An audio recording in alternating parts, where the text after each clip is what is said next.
สบายดีสบายดีเด้อน้องๆเพื่อนทุกคนเนาะมันนี้มาพบมาพอกับสองอาจารย์ตวนเนาะสองอาจารย์ตวนสอนคณิตศาสตร์เนาะมีอาจารย์ตวนจะมาสอนวิชาคณิตศาสตร์ใส่ม .4 เนาะภาคเกิดบุพพัฒน์บทที่2เนาะอันนี้ก็เป็นเดือนเก่าเนาะมันกำลังวันที่11เนาะคือว่ากำลังเขาเรียนใหม่เนาะขณะเขาเริ่มเรียนกันเลยเนาะมันมีข้อที่1บอกถึงจงคูณสำนวนนี้เนาะข้อที่1 15 x กำลัง2คูณกับ6ส่วนกับx กำลัง4กันตามไปแก่เลยเนาะเหลือส่วนเนาะเราจะเอา15 x กำลัง2คูณกับ6ส่วนกับ5 x กำลัง4อยู่ในนี่นะ15 x นี่ส่วนด้วยเดี๋ยว1เด้อมันมีเด็กนะคือว่าเป็นเด็ก1เนาะเราจะเอา15 x กำลัง2คูณ6ส่วนกับ5 x กำลังคูณ1เลยเนาะจะคูณนี่เนาะนี่คูณนี่เนาะเริ่มที่เพิ่มมีคูณ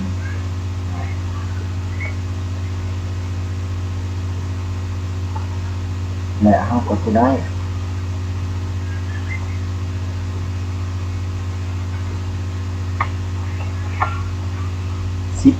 ได้มาจาก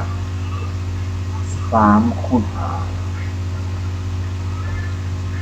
x กำลัง2คูณกับ6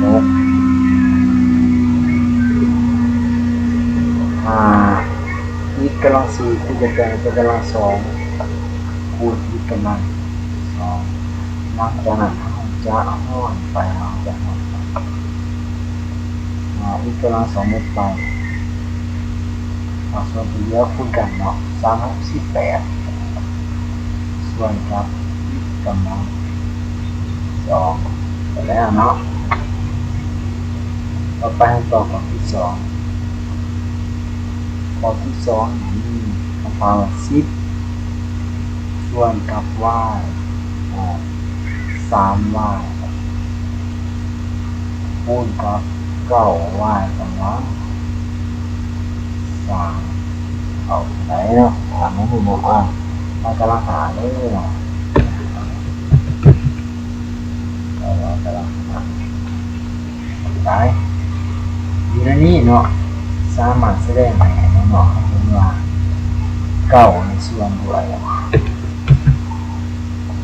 9ส่วนด้วยเนาะมันจะเอาเทิงพุทเทิงลุงเลยเนาะสำหรับการคูณเด้อ10คูณกับ 9y กำลังส่วนกับ 3y เราจะได้10คูณกับ3คูณ3ออกเก่า y กำลังหาที่เต็มๆมาเป็น y กำลัง1คูณ y กำลัง4ก็ได้เนาะและส่วนกับ3y หลังจากตัดห้อนทำไป3y กับ 3y ออกไปภาคส่วนที่เหลือคูณกันเนาะ3คูณ10 3คูณ10กับ30 y กำลังคำตอบเนาะ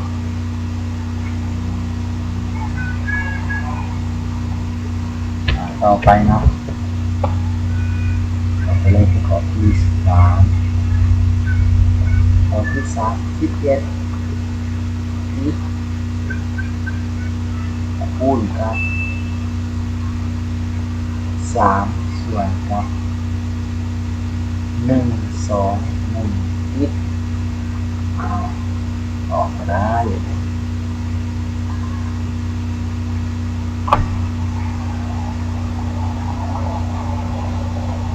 ที่นี่ส่วนด้วย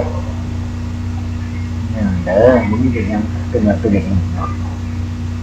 เทิงลุมเลยสำหรับเด็กคูณเด้อนะ 11 x คูณกับ3ส่วนกับ1คูณกับ2มันจะออกเก้าหลังจากนั้น11 x คูณ3นี่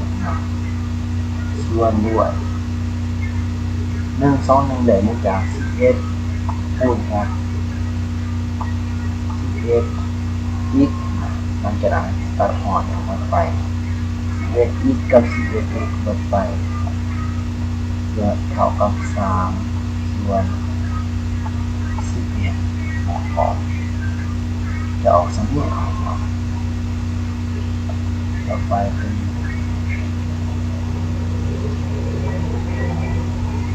ข้อที่4มีคำถามว่าลบ2ส่วนกับ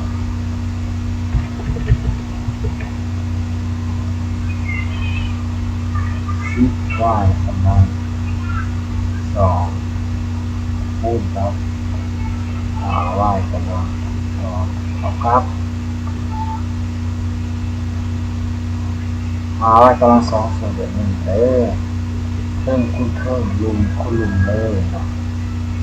ลบ2คูณกับ5y กำลัง2ส่วนกับ10y กำลัง2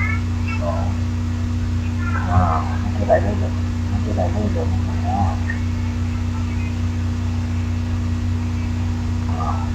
ลบ2y นี่ส่วนตีห้อนไปไหนเนาะเรากำลังไปกำลังสมไปนี่แล้ว2คูณ5ส่วนกับ2คูณ5ออก10เรียกว่าไม่มีส่วนที่ลดไป5ก็ลดไป2ก็ลดไปเรียกว่าเท่ากับลบ1เจอลบ1เด้อ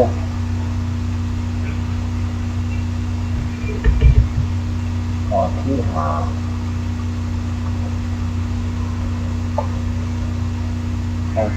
นั้น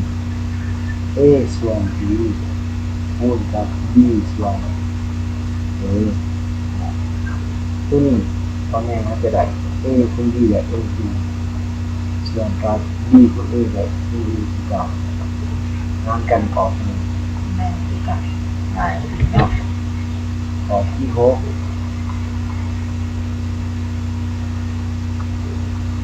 ส่วนกับ c คูณกับ c ส่วนกับ b มันจะได้เพิ่มคูณเพิ่มรวมคูณคูณ c ได้c b คูณ c ได้ b c มักกันเราสามารถทอน c ไปออกได้ออกได้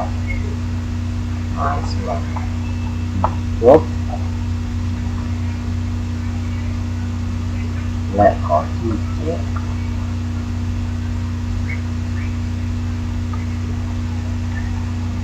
ข้อที่7คะแนน3 x ส่วนกับ40 y กำลัง3คูณกับ5y กำลัง3ส่วนกับ7 x กำลัง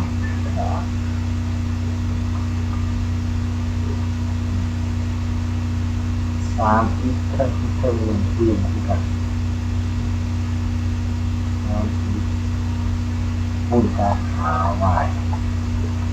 กำลัง2อย่าง40 y กำลัง3คูณกับ7 x กำลังตัวนี้ไม่ห้อนเลยห้อนไปเลยเนาะเพื่อให้เด็กน้อยไปในกรณีคูณกรณีคือไม่คูณเท่านั้นที่ห้อนได้เลยกรณีเดียวที่ห้อนไม่ได้คุณบอกคุณยกว่าได้ไม่ขับ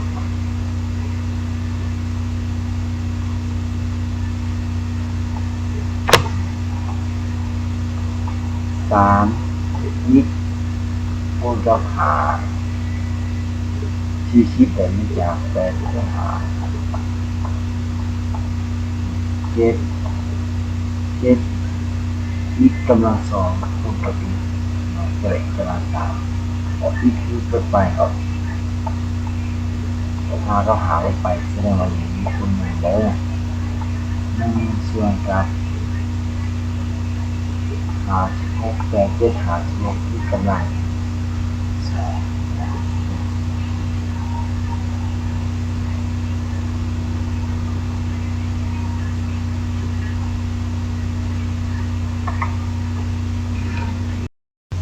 สำหรับข้อ7เนี่ยอาจารย์อภัยนี้อาจารย์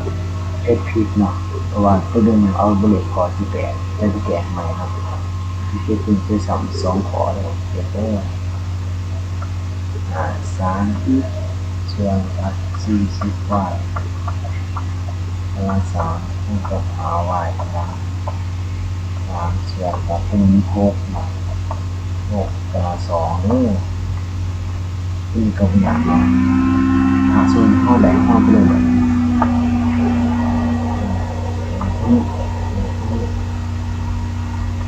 3คูณกับ5y กำลัง3ส่วนกับ40y กำลังคูณกับ6กำลัง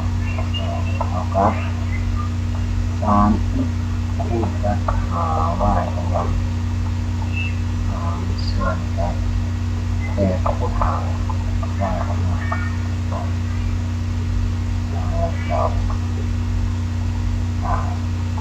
2คูณ3อีกคูณกับอีกมันจะได้หารเลยเนาะ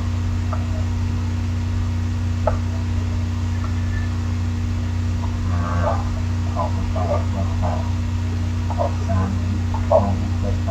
แบ่งมีทั้งคู่เลยต่อกับ1ส่วน286ที่เนาะเป็นคำตอบนะข้อ7เนาะต่อไปให้ไปต่อข้อที่8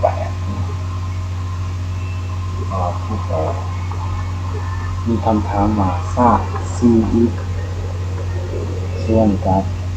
24 y กำลังคูณกับ6 y กำลัง2ส่วนกับ7x กำลังก็ได้แล้วเป็นเนาะ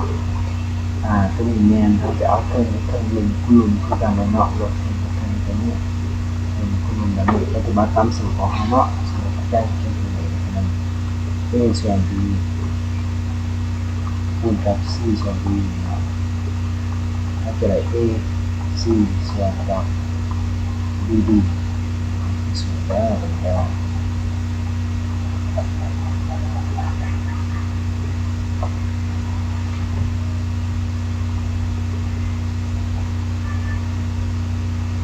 จะได้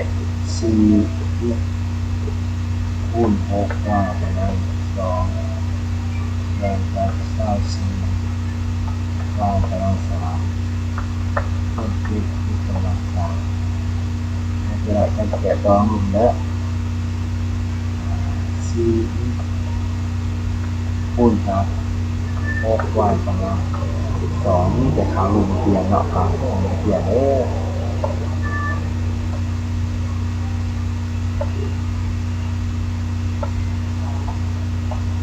จะได้เนี่ย4คูณ6 y กำลัง2คูณกับ y แล้วก็7กำลัง2กับอีกกำลังขนาดจะได้เนี่ยไม่พอ4กับอีกกำลังส่วนที่เหลือ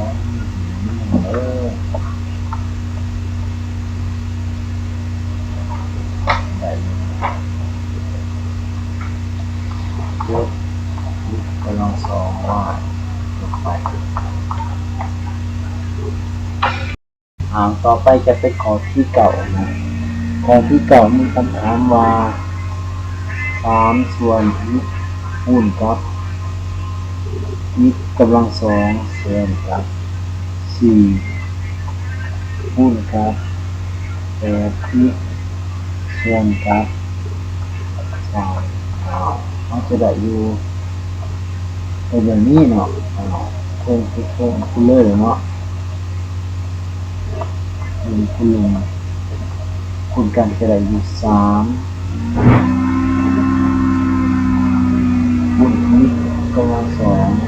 8xส่วนกับ3 42ได้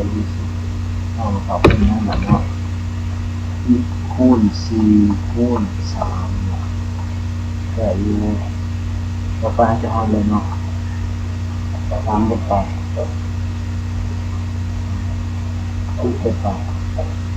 ในกรณีที่เป็นเลขคูณขนาดเด้อจึงลบไปเด้อก็ได้อยู่แต่ได้มาจาก2คูณ0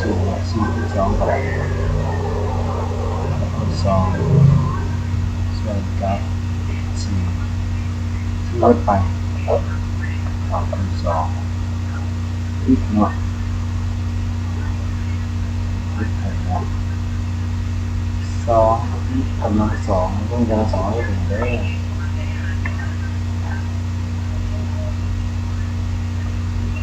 ต่อไปจะเป็นของที่10นะทำถึงเลยเนาะที่10มีคำถามว่า2ส่วนyกำลัง2คูณกับyกำลัง2ส่วนกับแล้วคูณกับ15ส่วนกับyกำลัง4กำลัง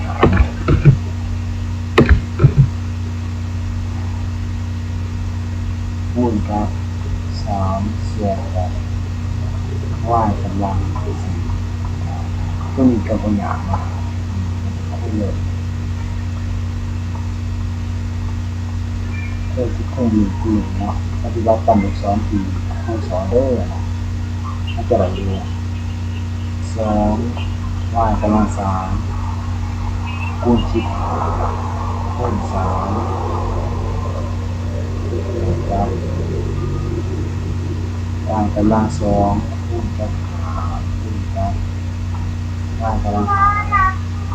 คูณกับy กำลัง4เนาะต่อไปจะห้องใดนะจะได้มีตัวห้องใดรอยังไม่ต้องมีแล้วเนาะ2y กำลัง3นี้เนาะ2y กำลัง3ที่จะเปลี่ยนเป็น2y กับ2y 3y กำลัง2 15ที่จะเปลี่ยนเป็น3คูณ5คูณ3คูณเองเด้อนี่ลงนี่บวกเด้อแล้วก็y กำลัง2คูณกับ5คูณy กำลังคูณy กำลังจะหอนไปละจะหาไป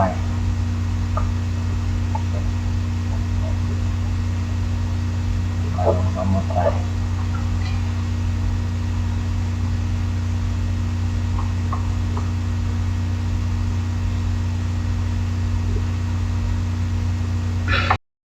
และอักษรนี้เนาะอาจารย์พอเปลี่ยนได้เลยอาจารย์เปลี่ยนมาเป็นy กำลัง4นี่เปลี่ยนมาเป็นy คูณy กำลัง3เนาะหลังจากนั้นจะหอนไปแล้วเนาะเอาวางy เป็นกับyทั้งหมดไปได้ถ้าเป็นที่เรื่อง2คูณ3คูณ3ส่วนกับที่มีมันyกำลัง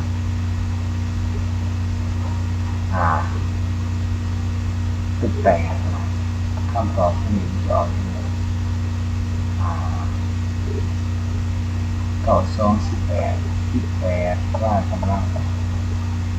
แปดเลยนะเอาแค่นั้นนะผมเนาะต้องมีบอลรวมกันมาตอบนะ18ส่วนy กำลัง8กับที่ตอบลงก่อนเนาะเอาลงไปแล้วเนาะไหลสมิกรเขียนเนาะเอาถ่ายชื่อน้องๆไม่เข้ามารับชมเนาะอย่าลืมกดไลค์กดแชร์กันเด้อเนาะและเป็นกำลังใจในการคลิปต่อไปเนาะขอฝากก่อนพี่น้องเนาะขอลาไปก่อนทุกคนเด้อขอบใจ